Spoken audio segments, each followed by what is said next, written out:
BJP Narendra Modi 10 సంవత్సరాల్లో BJP party తరఫున ప్రధానిగా గెలిచి భారతదేశాన్ని చాలా అభివృద్ధి కార్యక్రమంలో ముందుకు తీసుకెళ్ళాడు. అనేక సంక్షేమ పథకాలు తీసుకొచ్చాడు.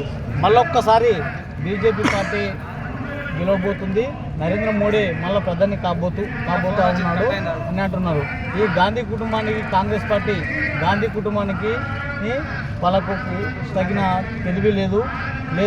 తెలివి ఉంటే అప్పుడు మన్మోహన్ సింగ్ గారిని ఎందుకు ప్రధాని చేస్తుంది? వాళ్ళ కుటుంబం ఉంటే వాళ్ళే అవుతుంది. కాబట్టి ఇప్పుడు రాహుల్ గాంధీ ప్రధాని అయ్యేది వాళ్ళ కళ. వాళ్ళు ఈసారి ఎట్లా మళ్ళీ ఓడిపోతూ ఉన్నారు, మళ్ళీ గెలిచేది బీజేపీ అని అంటున్నారు. మీ ఉద్దేశం ఏంటంటే? ఈరోజు మీరు అడిగినటువంటి ప్రశ్నకు సమాధానం, దేశవ్యాప్తంగా ఈరోజు కేంద్ర ప్రభుత్వం బీజేపీ ప్రభుత్వం అధికారంలో ఉంది.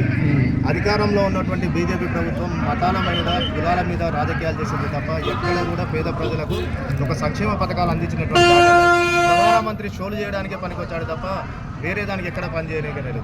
ఒకటి బీజేపీ ప్రభుత్వం తీసుకొస్తున్నటువంటి ఏమంటుందంటే, మేము దేశాన్ని మనం కాపాడతామని చెప్పి చెప్తున్నాం. మన 10 ఏళ్ల చరిత్రలో ఈరోజు పుల్వామా ఘటన ఎందుకు జరిగింది? పుల్వామా ఘటన జరిగితే దాదాపుగా 100 మంది సైనికులు అమరులయ్యారు.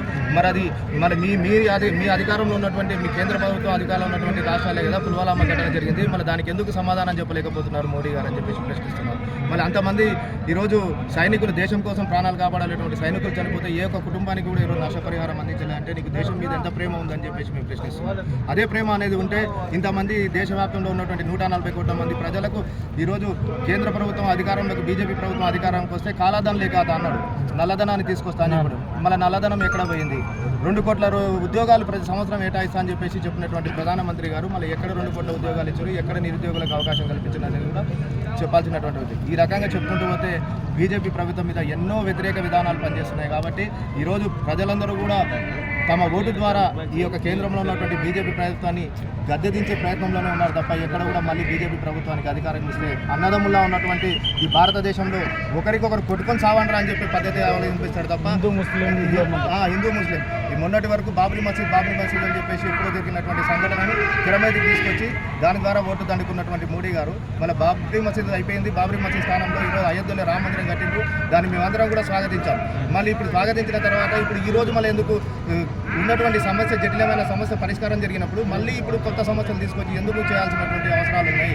ఈరోజు చదువుకున్నటువంటి పిల్లలు ఉద్యోగాలు లేక ఎన్నో అవసరాలు పడుతున్నారు. ఈరోజు పేదింటికి ఈరోజు ఉపాధి హామీ పనుల్లో చూసుకుంటే ఎక్కడ కూడా ఉపాధి హామీ పనులకు వెళ్తే 100 రూపాయలు కూడా కూలీ పడినటువంటి ప్రజలు ఉన్నారు. వారి అందరి స్థాయి ఈరోజు అట్టడుగు స్థాయిలో ఉంది తప్ప ఆయన సూటు బూటు వేసుకోవడానికి ప్రతిరోజు ఆయన వేసే సూటు ఒక పూల వేసే స్కూటు దాదాపు 40 నుంచి 50 లక్షలు. ఆయన తినే తిండి 1 కోటి రూపాయలు రోజు. మరి ఇన్ని వేల కోట్ల రూపాయలు తీసుకొని తింటున్నటువంటి వ్యక్తి ఎక్కడ దేశాన్ని సాధించడానికి అర్హులని ఈరోజు ఇదే కాంగ్రెస్ పార్టీ గురించి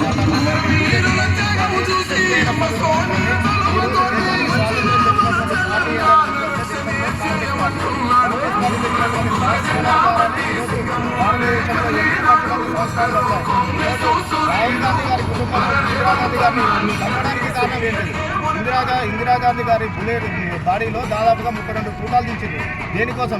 ఇందిరాగాంధీ దేశానికి ప్రధానమంత్రి అయినా కూడా ఆమెను చేస్తున్నటువంటి సంస్కరణను వ్యతిరేకించినటువంటి ఈ యొక్క కులాలే, ఈ యొక్క మతశక్తులే ఈరోజు ఇందిరాగాంధీ గారిని చంపడం జరిగింది.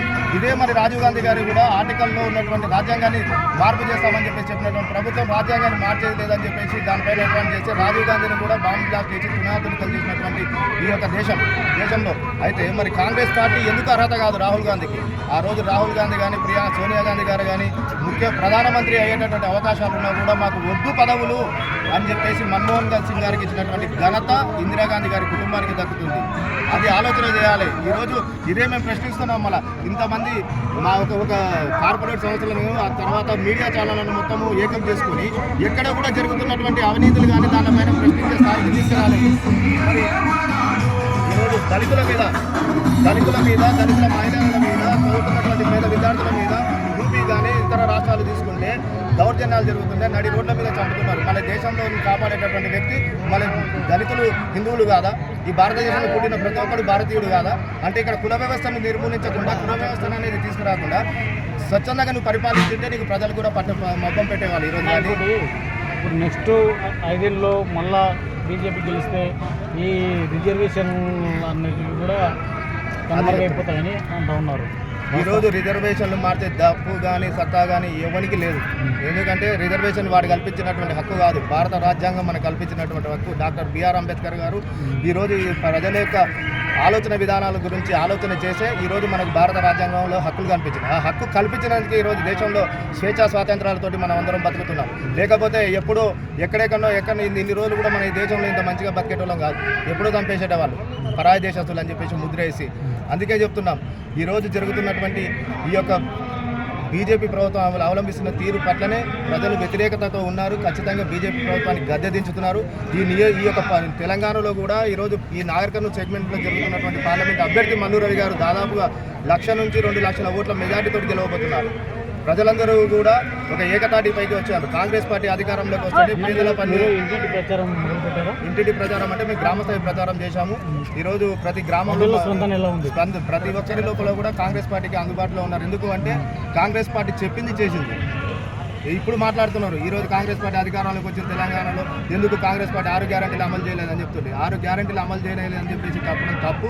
ఈరోజు ఉచిత బస్సు అనేది జరుగుతుంది, 500 రూపాయల సిలిండర్ అనేది వచ్చింది. దాని తర్వాత రేపు రాబోయే ఆగస్టు నుంచి గౌరవ ముఖ్యమంత్రి గారు చెప్పడం జరిగింది, రైతు బంధు కూడా వచ్చి ఆగస్టు 15 లోపు కూడా ప్రతి రైతుకు రైతు బంధు అందిస్తా అని చెప్పింది. అదే రకంగా ఈ యొక్క ఎన్నికల కోడ్ రావడం వల్లనే ఈ యొక్క సంక్షేమ పథకాలు ఆగినాయి తప్ప ఎక్కడ కూడా దానికి కాలేదు. మళ్ళీ 10 ఏళ్ళ పరిపాలన చేసినటువంటి బీఆర్ఎస్ ప్రభుత్వము ఎందుకు మళ్ళీ ఒక రైతుకు కానీ ఒక ప్రజలకు కానీ ఎందుకు సంక్షేమ పథకాలు ఇవ్వలేకపోయింది? ఈరోజు కాంగ్రెస్ మేనిఫెస్టో ఉన్నటువంటి మేనిఫెస్టోని కాపీ చేసి కాంగ్రెస్ పార్టీ 500 సిలిండర్ ఇస్తా అంటే 400 ఇస్తా అంటే 400 ఇస్తా అంటే 500 ఇస్తా అని చెప్పేసి మాయమాటలు చెప్పిండ్రు. ఆ మాయమాటలను ఎవరు కూడా నమ్మలేదు. అందుకే టీఆర్ఎస్ పార్టీకి ఏ రకంగా అయితే బుద్ధి చెప్పిండ్రో కేంద్రంలో రేపు జరగబోయే ఎన్నికల్లో కూడా బీజేపీ ప్రభుత్వాన్ని గద్దెదించడానికి ప్రజలందరూ కూడా సిద్ధంగా ఉన్నారు. ఖచ్చితంగా బరాబర్ దేశంలో కూడా కాంగ్రెస్ పార్టీ అధికారంలోకి రాబోతుంది.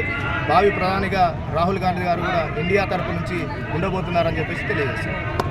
జై కాంగ్రెస్, జై కాంగ్రెస్, జై జూబిలీ.